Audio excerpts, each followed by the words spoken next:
Hello everyone, Angel here, and we're continuing our Let's Play of TFTC Reimagined, and today it's Battle for Mission 4. A diplomatic meeting between the Habeen and the Imperials. And this is another drastically different version of the original mission. Admiral Zaren's negotiations with the Habeen have reached a critical point. All the business terms of the technology transfer deal have been hammered out, and all that remains is the formal signing of an agreement and the recognition of the Habeen to their full rights as Imperials. So in the classic version, it was basically a meeting between two shuttles who dock with each other to do a treaty signing. You've got a Habeen frigate, the Lendover, and the modified frigate Seamus, and the Nharwaak attempt to stop this with a massive Y-wing, well I say massive, for the time, classic anyway, Y-wing and Corvette attack Nharwaak that they may be, so kind of pretty standard what they've already been doing at this point in Homeworld to disrupt the signing. But I felt this time it should be this would be the first time I've used a low orbit planetary backdrop.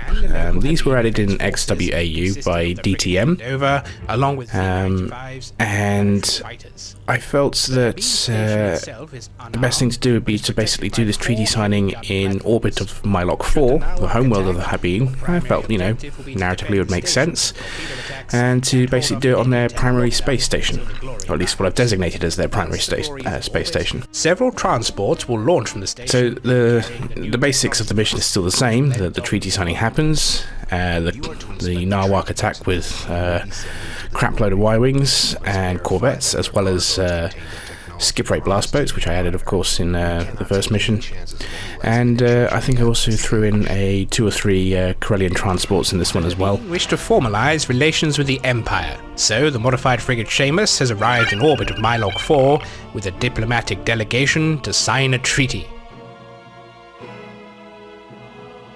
In return, the Habeen diplomats have promised the Empire the finalised hyperdrive technology. The Imperial 2-class Star Destroyer Glory. This is the first mission the Glory shows up, a ship that we will be becoming quite intimate with as the campaigns go forward. Local Habeen defence forces in patrol, not necessarily for the better. Space station. Your primary objective will be to protect the station from any incoming attacks. Once the final agreement is signed and the Glory arrives in orbit, Habeen transports will deliver the first load of hyperdrives.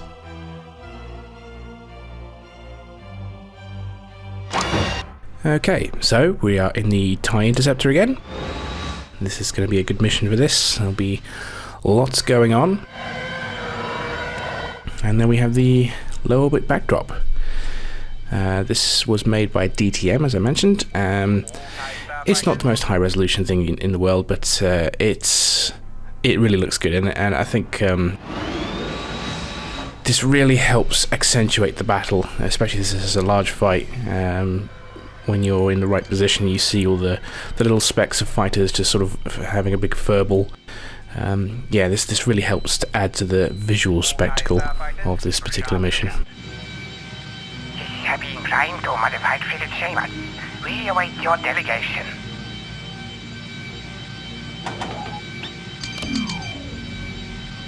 Transport Nexus is on its way to the Habeen station now.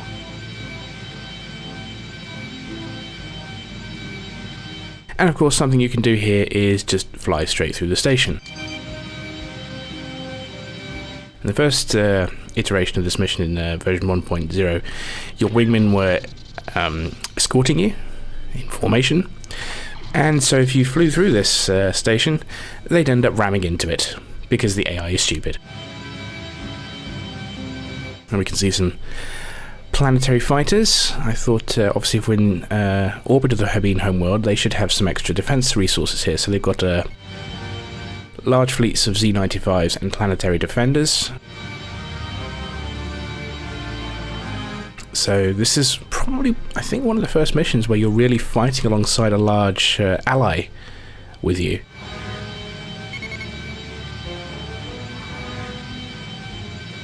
Because I think the Habeen forces here outnumber the Imperial forces. Exactly, crap, dead ahead. But this seemed the best way to be able to have this larger fight, and I love this initial clash as well. Missiles flying, two fleets merge, and then it becomes into a furball.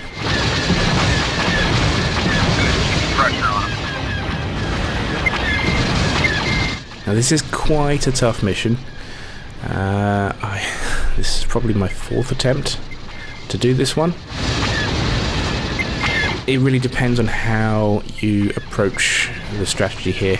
If you concentrate purely on the Y-wings, the skip ray blast boats end up doing a better job of taking down friendly fighters, and so you have less help in order to take down the extra wave of Y-wings, and then those Y-wings end up destroying the station.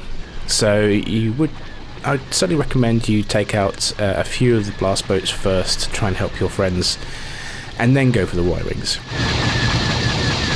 The danger here isn't so much the Y-wings torpedoes, although there are a lot of them. The danger is actually when they get within laser strafing range, because as you can see there's quite a few Y-wings here. When you've got a half a dozen or so Y-wings all firing their lasers, the station's health drops very quickly.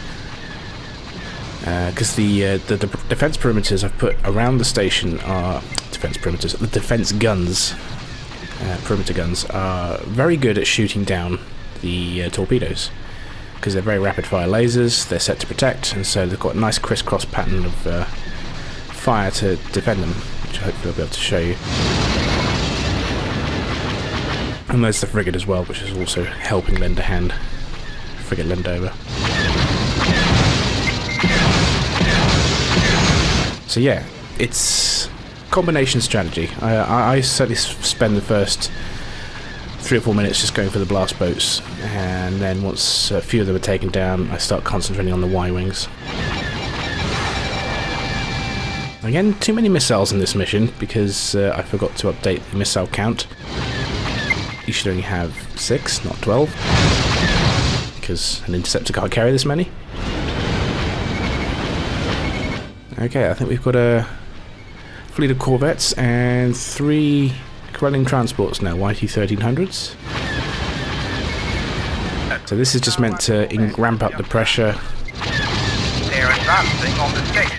You know, if things aren't dealt with soon, this is probably going to end in disaster. Similar sort of strategy I used for Battle 1 Mission 2, where you're defending D-34, you had the 5 rebel corvettes show up. Flashing up.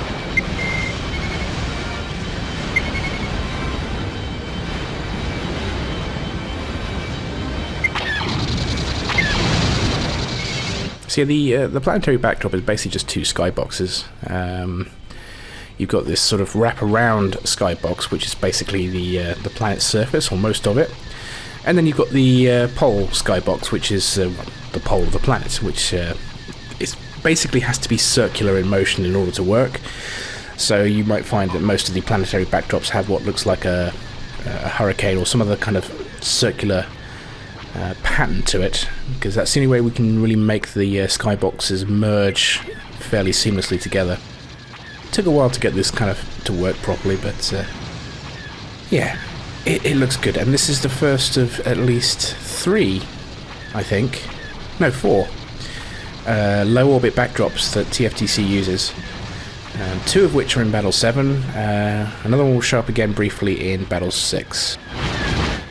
And I've used one as well for the future Reimagined missions, which is going to be your main base with Thrawn, which is Eriadu. No, not Eriadu. How are you supposed to pronounce it?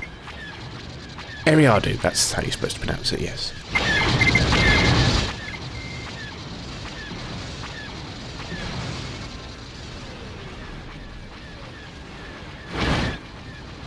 Oh no. There we go. Lots of torpedoes incoming, but as I said, not a huge problem. You don't have to worry too much about shooting the torpedoes down, I think. Although it never hurts to do so. But one thing I would not recommend you do, which is what I'm kind of doing here, is strafe run the Y-wings. So I've done that to force them to break off. It's a very risky strategy to do this because, as you can see right now, I'm being shot at now by one of the Y-wings. Ions and lasers, and it's very easy to be caught unawares by these kind of defensive attacks that the Y-wings will do. Now you can see the defense guns firing away. Very rapid fire. Very damaging. Ow! Ow. Okay. I can't move. Damage control, I think. Am I dead in the water? Yeah, my speed is 0.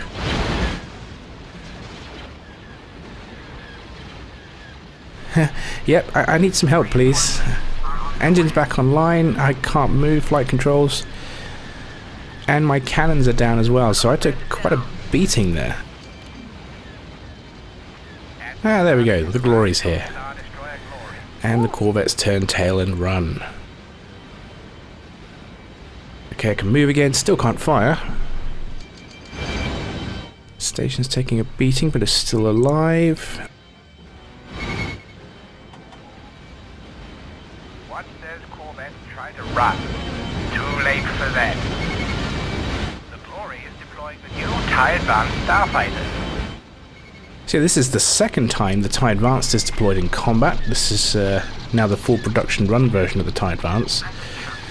I think I flagged them as invincible for this mission just so that they could easily go to town without being bothered too much on the reigning Nharwaak forces. I mean, look at that shot though, that's a great shot. But yeah, the battle's still going on quite a bit here, so there's still plenty to do.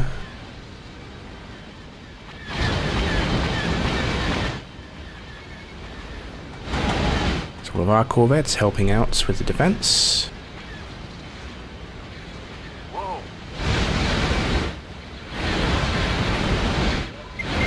And there's the Habeen transports carrying the hyperdrive tech and one experimental bit of tech.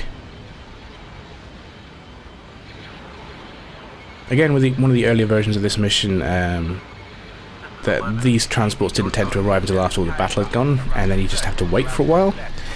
You still have to kind of wait for a while, but at least there's still something to shoot at for the most part.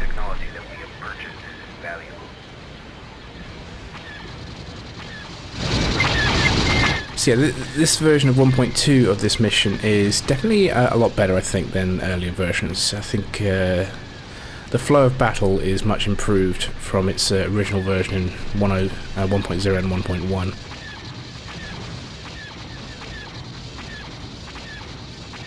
There was also a bug where the friendly Z-95s would end up shooting your wingmates straight in the beginning of the mission due to a bugged order, which didn't help. But yeah, the Corellian transports are something I added in 1.2. They weren't in the earlier versions because I think basically the attack ended too quickly, so that's why I wanted to just increase the length of the battle a bit. Make it seem a bit more threatening. And like I said, this is a tough mission. This isn't easy at all.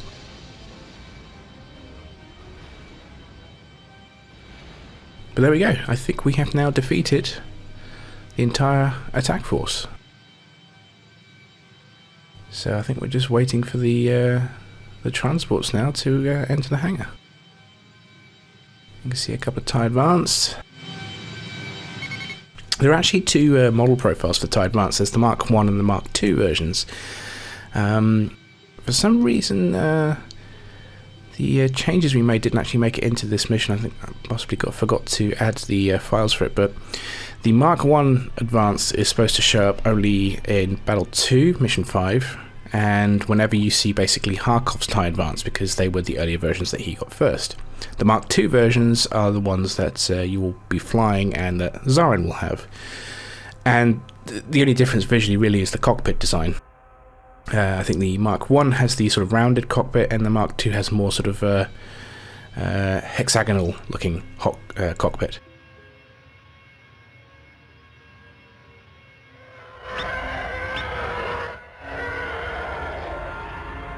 And there we go. Mission complete.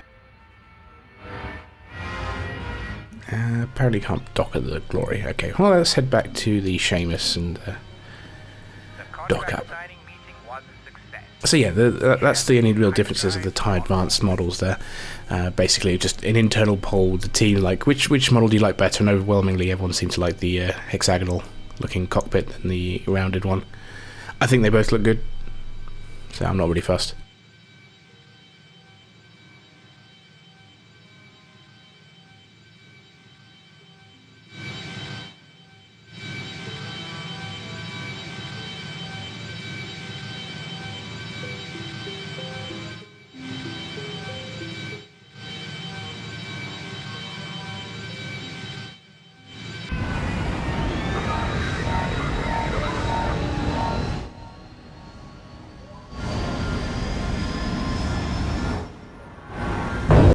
We have successfully fended off the Nharwaak attack, but most of all, the Empire has finally gained the new hyperdrive technology, which will allow the TIE Advance project to be completed. Soon, this remarkable craft will be put into full production, and you, along with many other pilots, will gain the benefits of this new technology. Excellent. You verified the cargo's contents. However, the last transport contains some type of advanced weapon technology that is totally new to us. It was not mentioned in Zarin's dealings with the Habeen. We will have to So that line there is basically meant to hint at the development of the beam weapons, the tractor beam that you get later. Nothing more than that. Did I have this Empire flag already? Well, here we go. Yes, no, so this is new. Empire flag.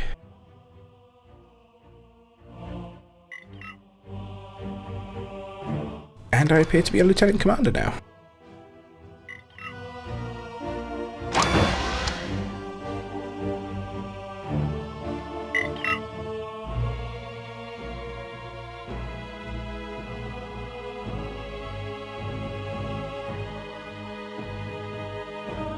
A storm is coming, a storm that will reshape the galaxy, and we will be at its center. Yes, I'm sure it will be for the benefit of us all in the Empire, Grand Admiral Zarin. We can trust you. Anyway, that was Battle 4 Mission 4. So join me next time for the final mission of Battle 4, and until then, good hunting.